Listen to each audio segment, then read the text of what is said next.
and for my speech, I wanted to talk about the women's rights movement that happened in the 1900s. The first meeting happened in July 19th, 1848, in New York City. About 100 or so people showed up to show their support, and then 2 years later, in 1850, Elizabeth Cady Stanton and Susan B. Anthony created a group called the NWSA, which stands for the National Women's Suffrage Association. Women everywhere fought for their rights for 72 years. The fight started in 1848 and ended in 1920. Although it took many, many years, they knew how important it was and they didn't give up. They continued to fight nonstop. Life before women started to fight was very hard and very constricted. They weren't allowed to vote. They weren't allowed to get a higher education like college. They didn't even get to go to work, and if they did, they didn't get paid as much. A lot of men and women believed that a woman's place was in the home, taking care of her kids and her husband in the house, and they believed that women didn't deserve the right to those things like working and higher education, and it was just crazy. And people decided that they needed a change, and so they fought for their right. They started with the fight to vote.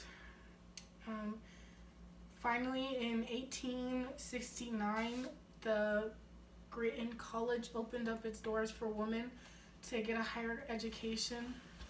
Even though the doors were open for them, it was still really hard for them to get a higher education.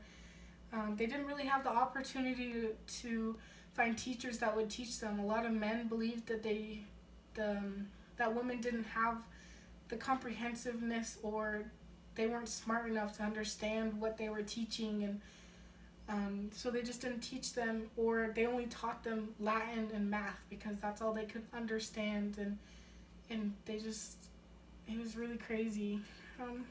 Eventually, when women were able to get the opportunity to prove that they were smart enough and that they could comprehend what they were teaching, and it finally happened when a few men were like, well, let's give them the chance, and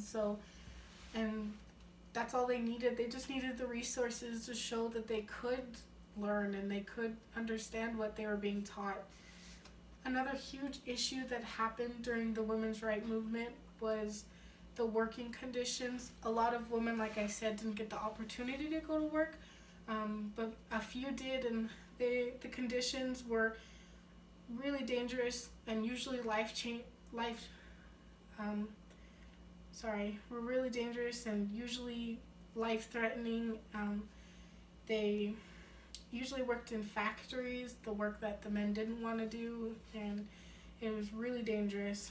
And on top of that, they got paid really little, and on average, a lot less than the average man would have gotten paid just because they were women. Together, though, men and women fought for the right to vote and for the right for a better education and a better working conditions. They had big parades and marches to get people's attentions, and that worked. A lot of people, they got more popular with the press. A lot of people traveled around the states to get signatures.